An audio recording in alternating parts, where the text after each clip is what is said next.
जय हिंद दोस्तों, आज के इस इंपॉर्टेंट लेक्चर में हम सभी डिस्कस करने वाले हैं 22 अक्टूबर 2024 के मोस्ट इंपॉर्टेंट करेंट अफेयर्स के क्वेश्चन।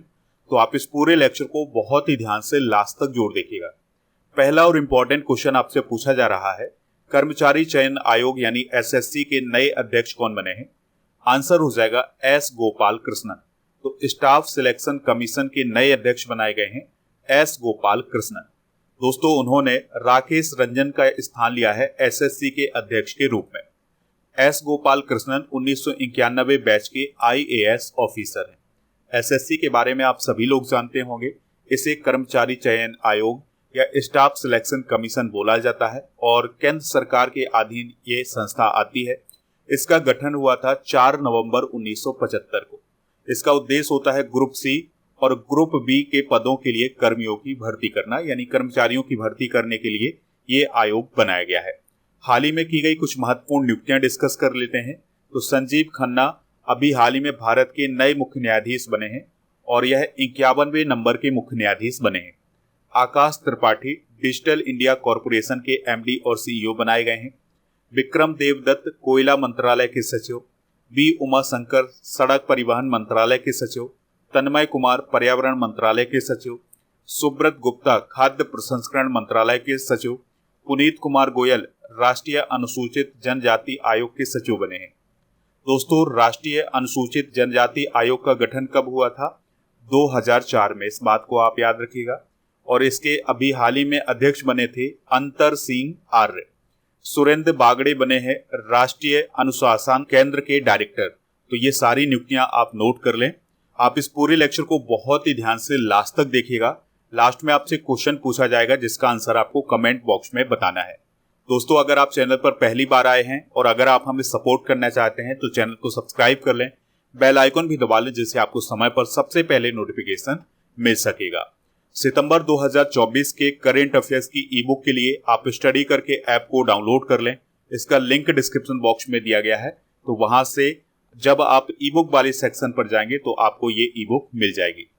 अगला क्वेश्चन डिस्कस करते हैं, प्रभाकर राघवन किस ग्लोबल कंपनी के नए चीफ टेक्नोलॉजी ऑफिसर यानी सीटीओ बने हैं? आंसर हो जाएगा इसका गूगल। तो गूगल के द्वारा अभी हाल ही में प्रभाकर राघवन को चीफ टेक्नोलॉजी ऑफिसर नियुक्त किया गया है। और जो प्रभाकर राघवन है यह भारतीय मूल के हैं, इस बात को भी आप याद रखिएगा। प्रभाकर राघवन सीटीओ के रूप में निक फॉक्स की जगह लेने वाले हैं। प्रभाकर राघवन गूगल में शामिल होने से पहले याहू में भी काम कर रहे थे, तो उन्होंने याहू लैब्स की स्थापना की थी। प्रभाकर राघवन ने गूगल एप्स और गूगल क्लाउड के उपाध्यक्ष के रूप में भी काम किया हुआ है। अब हम बात कर लेते हैं गूगल की। तो गूगल की स्थापना 4 सितंबर 1998 को की गई थी। इसके संस्थापक हैं लैरी पेज और सर्गेई ब्रिन। ये क्वेश्चन आपके एग्जाम में कई बार पूछा जा चुका है कि गूगल के संस्थापक कौन है। तो लैरी पेज और सर्गेई ब्रिन इसके संस्थापक हैं। हेडक्वार्टर है इसका कैलिफोर्निया अमेरिका में और सीईओ कौन है? सुंदर पिचाई, जो कि भारतीय मूल के हैं। कुछ इंपॉर्टेंट करंट अफेयर्स डिस्कस करते हैं। तो भारत में क्लीन एनर्जी को बढ़ावा देने के लिए अडानी ग्रुप और गूगल ने अभी हाल ही में एक साझेदारी की है। गूगल के जो सीईओ हैं सुंदर पिचाई, उन्हें आईआईटी खड़गपुर के द्वारा मानद डॉक्टरेट की उपाधि से भी सम्मानित किया गया है। गूगल के द्वारा एक आर्टिफिशियल इंटेलिजेंस मॉडल बनाया गया है जिसका नाम क्या है? जेमिनी। ठीक है, तो ये इंपॉर्टेंट करंट अफेयर्स है, नोट कर लें आप, एग्जाम में पूछे जा सकते हैं। अगला क्वेश्चन है, इंडियन आर्मी ने स्वावलंबन शक्ति अभ्यास का आयोजन कहाँ किया है? आंसर हो जाएगा झांसी में। तो झांसी में स्वावलंबन शक्ति अभ्यास का आयोजन इंडियन आर्मी के द्वारा किया गया है। दोस्तों, इंडियन आर्मी की जो सुदर्शन कोर है उसके द्वारा अभी हाल ही में झांसी के पास बबीना फील्ड फायरिंग रेंज में स्वावलंबन शक्ति अभ्यास का आयोजन किया गया है। इसका उद्देश्य क्या है, यानी कि इस अभ्यास का उद्देश्य क्या है? तो इसका उद्देश्य है नई तकनीक का, नई टेक्नोलॉजी का उपयोग करके सेना की युद्ध क्षमताओं में सुधार करना, यानी कि सेना की पावर में और बढ़ोतरी करना। इस अभ्यास में लगभग 1800 सैनिक शामिल हुए थे, 210 वाहन और विमान शामिल हुए थे। देखिए, यहाँ पर सुदर्शन कोर की बात हुई है, तो सुदर्शन चक्र कोर का जो गठन है वो 1996 में किया गया था। ठीक है, तो ये जानकारी आप नोट कर लें। दोस्तों, बात करते हैं इंडियन आर्मी की। तो इसकी स्थापना स्वतंत्रता से पहले 1 अप्रैल 1895 को की गई थी। स्वतंत्रता के बाद इसका गठन किया गया था 26 जनवरी 1950 को। भारतीय सेना दिवस कब मनाया जाता है? 15 जनवरी को। ये भी काफी इंपॉर्टेंट क्वेश्चन है, ठीक है। और भारतीय सेना के पहले भारतीय सेना अध्यक्ष कौन थे? General K M. करियप्पा। तो अंग्रेजों से सेना की कमान किसने संभाली थी? General K M. करियप्पा ने। इस बात को भी नोट कर लें। वर्तमान में सेना अध्यक्ष कौन है? उपेंद्र द्विवेदी। और वर्तमान में चीफ ऑफ डिफेंस स्टाफ यानी सीडीएस कौन है? अनिल चौहान। अच्छा, आप कमेंट बॉक्स में ये बताइएगा कि भारत के पहले सीडीएस कौन थे? जो भी उनका नाम हो आप कमेंट बॉक्स में जरूर बताएं। चलिए दोस्तों, कुछ मिलिट्री एक्सरसाइज डिस्कस करते हैं। तो एक्सरसाइज एक्या का आयोजन इंडियन आर्मी के द्वारा चेन्नई में किया गया है। एक्सरसाइज ईस्टर्न ब्रिज 7 का आयोजन इंडियन एयरफोर्स और रॉयल ओमान एयरफोर्स के बीच किया गया है और इसका आयोजन ओमान में किया गया है। एक्सरसाइज काकाडू 2024 का आयोजन 30 देशों के द्वारा किया गया है और इसका आयोजन ऑस्ट्रेलिया के डरबिन में किया गया था। दोस्तों, मैरीटाइम पार्टनरशिप एक्सरसाइज का आयोजन अभी हाल ही में आईएनएस तबर ने स्पेन की नौसेना के साथ किया है और यह आयोजन मेडिटेरियन सी यानी भूमध्य सागर में किया गया था। एक्सरसाइज वरुण की अगर हम बात करें तो इसका आयोजन इंडिया और फ्रांस के बीच हुआ है और इसका आयोजन भी मेडिटेरियन सी में हुआ है। एक्सरसाइज युद्ध अभ्यास की बात करें तो इसका आयोजन इंडिया और अमेरिका के बीच हुआ है और इसका आयोजन राजस्थान में किया गया है। तरंग शक्ति अभ्यास का आयोजन 30 देशों के द्वारा किया गया था और इसका आयोजन तमिलनाडु में किया गया था। एक्सरसाइज उदार शक्ति 2024 का आयोजन इंडिया और मलेशिया के बीच हुआ है, यह मलेशिया में हुआ है इस साल। पर्वत प्रहार एक्सरसाइज 2024 का आयोजन इंडियन आर्मी के द्वारा लद्दाख में किया गया है। एक्सरसाइज मित्र शक्ति 2024 का आयोजन इंडिया और श्रीलंका के बीच हुआ है, श्रीलंका में हुआ है इस बार। और rim of the Pacific exercise यानी रिम पैक 2024 का आयोजन 29 देशों के द्वारा हवाई द्वीप में किया गया है। अच्छा, ये हवाई कहाँ है? ये है अमेरिका में। एक्सरसाइज नोमोडिक एलिफेंट का आयोजन किया गया है इंडिया और मंगोलिया के बीच में और इसका आयोजन मेघालय के उमरोई में किया गया था। तो ये सारी मिलिट्री एक्सरसाइज आप नोट कर लें, एग्जाम की दृष्टि से ये काफी इंपॉर्टेंट है। अगला क्वेश्चन है, प्रबोवो सुबियांतो ने किस देश के राष्ट्रपति के रूप में शपथ ले ली है? आंसर हो जाएगा इंडोनेशिया। तो इंडोनेशिया के नए राष्ट्रपति कौन बन गए हैं? Prabowo Subianto. दोस्तों, फरवरी में इंडोनेशिया में चुनाव आयोजित किए गए थे तो उसमें प्रबोवो सुबियांतो ने जीत हासिल की थी और लगभग 60% वोट हासिल किए थे। तो अब उन्होंने इंडोनेशिया के 8वें राष्ट्रपति के रूप में शपथ ले ली है। अच्छा, उन्होंने राष्ट्रपति के रूप में किसका स्थान लिया है? तो उन्होंने जोको विडोडो का स्थान लिया है। यानी अभी तक इंडोनेशिया के राष्ट्रपति कौन थे? Joko Widodo. इंडोनेशिया में राष्ट्रपति का जो कार्यकाल होता है वो 5 वर्ष का होता है, इस बात को भी आप नोट कर लें। इंडोनेशिया की अगर हम बात करें तो यह एशिया महाद्वीप में ही स्थित है। देखिए, यह है एशिया महाद्वीप और ये पूरा जो क्षेत्र है वो इंडोनेशिया वाला क्षेत्र है। राजधानी इसकी जकार्ता है, लेकिन आने वाले समय में इसकी जो नई राजधानी होगी वो नूसंतारा होगी। तो नूसंतारा एक प्रकार का द्वीप है और वहां पर एक नया शहर बसाया जा रहा है और बहुत ही मॉडर्न शहर बसाया जा रहा है, ठीक है। तो वहां पर अब राजधानी को शिफ्ट किया जाएगा। करेंसी है यहाँ की रुपया और राष्ट्रपति तो कौन है? Prabowo Subianto. इंडोनेशिया को पहले डच ईस्ट इंडीज के रूप में जाना जाता था क्योंकि यहाँ पर नीदरलैंड का शासन हुआ करता था और यह 17 अगस्त 1945 को नीदरलैंड से स्वतंत्र हुआ था। इस देश में 100 से अधिक एक्टिव ज्वालामुखी हैं और सबसे प्रसिद्ध ज्वालामुखी है क्राकाटोआ और माउंट मेरापी। और यह दुनिया का सबसे बड़ी मुस्लिम आबादी वाला देश है और यह दुनिया का सबसे बड़ा द्वीप समूह है जिसमें 17,500 द्वीप हैं। तो ये सारी जानकारी आप इंडोनेशिया के बारे में नोट कर लें। कुछ अंतर्राष्ट्रीय नियुक्तियां डिस्कस करते हैं। तो लिसा डी एंडा माद्राजो FATF की अभी हाल ही में अध्यक्ष बनी है। कीर स्टारमर ब्रिटेन के PM बने हैं। मार्क रूट नाटो के महासचिव बने हैं। मसूद पेजिस्कियन ईरान के राष्ट्रपति बने हैं। आइसलैंड के PM बने हैं वनर्जी वेनेडिक्सन और इजिप्ट के राष्ट्रपति बने हैं अब्देल फतह अल सीसी। अगला क्वेश्चन है, आर्थिक स्वतंत्रता रिपोर्ट 2024 के अनुसार पहले स्थान पर कौन सा देश है? तो दोस्तों, इस क्वेश्चन का राइट आंसर हो जाएगा हांगकांग। तो अभी हाल ही में आर्थिक स्वतंत्रता रिपोर्ट को फ्रेजर इंस्टीट्यूट कनाडा के द्वारा जारी किया गया है। तो इस रिपोर्ट के अनुसार जो हांगकांग है वो सबसे मुक्त अर्थव्यवस्था वाला देश बना है, यानी कि जो हांगकांग है इसका पहला स्थान आया है। मुक्त अर्थव्यवस्था का मतलब यह है कि इस देश में व्यापार करना बहुत ही आसान है, यानी कि जो व्यापार करने से संबंधित जो नियम है वो बहुत ही आसान है। विदेशी कंपनियां यहाँ पर जाकर के आसानी से व्यापार कर सकती हैं। दूसरे स्थान पर सिंगापुर है, तीसरे स्थान पर स्विट्जरलैंड, चौथे स्थान पर न्यूजीलैंड और पांचवें स्थान पर अमेरिका है। और भारत का कौन सा नंबर है? तो भारत 165 देशों में 84वें स्थान पर है। और सबसे निचला स्थान किसका है? वेनेजुएला का। तो ये सारी जानकारी आप नोट कर लें। दोस्तों, कुछ इंपॉर्टेंट रिपोर्ट और इंडेक्स डिस्कस करेंगे। तो अभी हाल ही में ग्लोबल हंगर इंडेक्स 2024 जारी किया गया है कंसर्न वर्ल्ड वाइड और बेल्ट हंगर हेल्थ के द्वारा। तो इसमें 127 देश शामिल हुए थे। 22 देशों का पहला स्थान रहा है। भारत 105वें स्थान पर रहा है। साइबर क्राइम इंडेक्स 2024 को ऑक्सफोर्ड यूनिवर्सिटी के द्वारा जारी किया गया था। 97 कंट्रीज इसमें शामिल हुई थी। रसिया पहले और भारत 10वें स्थान पर रहा है। एआई तत्परता सूचकांक 2024 को अंतरराष्ट्रीय मुद्रा कोष यानी IMF के द्वारा जारी किया गया था। 174 देश इसमें शामिल हुए थे। सिंगापुर पहले और भारत 72वें स्थान पर रहा है। वैश्विक नवाचार सूचकांक 2024 को बौद्धिक संपदा संगठन यानी WIPO के द्वारा जारी किया गया था। इसमें 132 देशों को शामिल किया गया था। स्विट्जरलैंड पहले और भारत 39वें स्थान पर रहा है। एशिया पावर इंडेक्स को अभी हाल ही में जारी किया गया था लोबी संस्थान के द्वारा। तो इसमें पहले स्थान पर अमेरिका और तीसरे स्थान पर इंडिया रहा है। 2024 में अभी जुलाई में जो हैनेले पासपोर्ट इंडेक्स जारी किया गया था, इसको हैनेले एंड पार्टनर्स ने जारी किया था। 195 देश इसमें शामिल हुए थे। सिंगापुर पहले और भारत 82वें स्थान पर रहा है। वैश्विक ऊर्जा संक्रमण सूचकांक 2024 को विश्व आर्थिक मंच के द्वारा जारी किया गया था। 120 देश इसमें शामिल थे।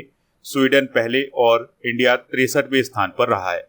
ग्लोबल जेंडर गैप सूचकांक 2024 को विश्व आर्थिक मंच के द्वारा जारी किया गया था। 146 देश इसमें शामिल हुए थे। आइसलैंड पहले और इंडिया 129वें स्थान पर रहा है। वैश्विक शांति सूचकांक 2024 को institute for economics and peace के द्वारा जारी किया गया था। 163 देश इसमें शामिल थे। आइसलैंड पहले और इंडिया 116वें स्थान पर रहा है। अगला क्वेश्चन है, हाल ही में पीएम मोदी ने किन स्थानों पर नए एयरपोर्ट्स का उद्घाटन किया है?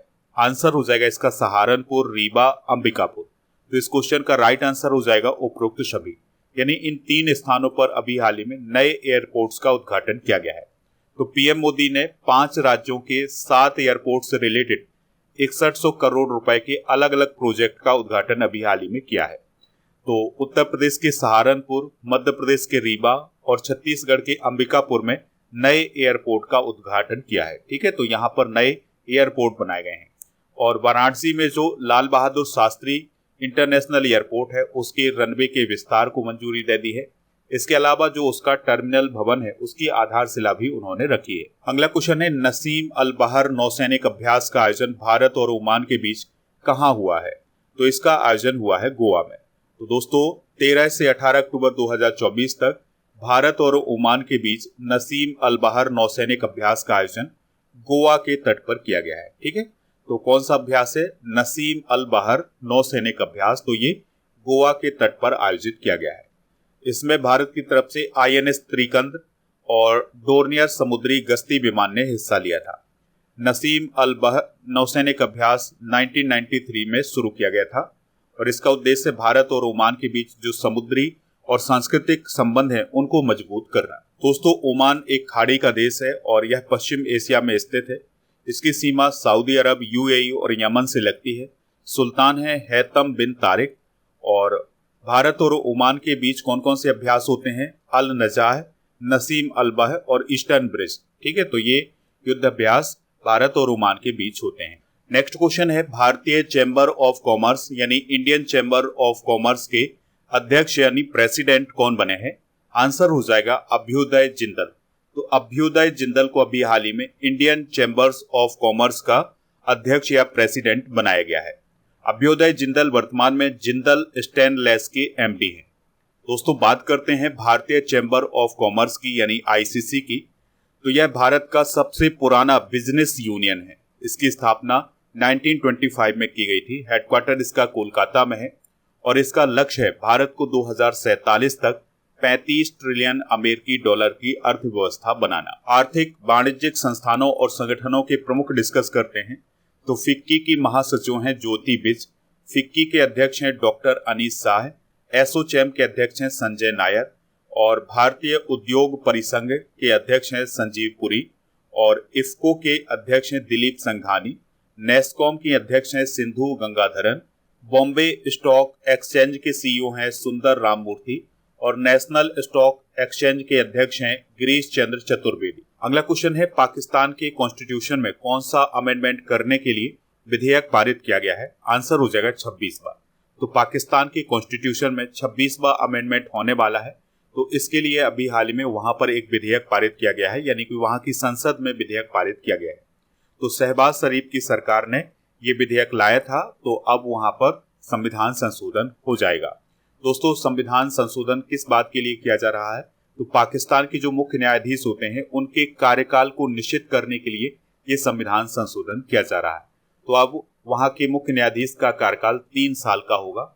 इसके अलावा जो न्यायिक नियुक्तियों से संबंधित और योग्यताओं से संबंधित कुछ संशोधन है वो भी वहां पर किए जाने हैं। देखिए, पाकिस्तान की बात करें तो इस्लामाबाद इसकी कैपिटल है, राष्ट्रपति हैं आसिफ अली जरदारी और प्रधानमंत्री हैं शहबाज शरीफ। पाकिस्तानी रुपया करेंसी है यहाँ की। नेशनल असेंबली यहाँ की संसद को कहा जाता है और भारत और पाकिस्तान के बीच में रेड क्लिफ रेखा है, इस बात को भी आप नोट कर लें। देखिए, ये तो बात हुई पाकिस्तान के संविधान संशोधन की, लेकिन वहां पर आपको केवल इतना याद रखना है कि वहां पर संविधान संशोधन हुआ है, किस नंबर का हुआ है। अब हम भारत के संविधान संशोधन की बात कर लेते हैं। तो संविधान के भाग 20 के अंतर्गत अनुच्छेद 368 में संसद को संविधान संशोधन करने की शक्तियां प्रदान की गई है। इसके तहत संसद द्वारा संविधान में नए उपबंध जोड़कर या हटाकर बदलाव किया जा सकता है, यानी कि संविधान संशोधन कौन कर सकता है? हमारे देश की संसद कर सकती है।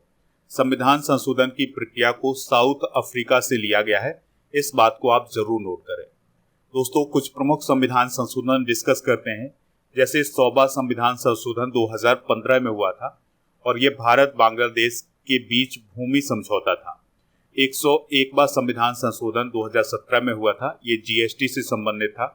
102वां संविधान संशोधन 2018 में हुआ था, ये राष्ट्रीय पिछड़ा वर्ग आयोग के गठन से संबंधित था।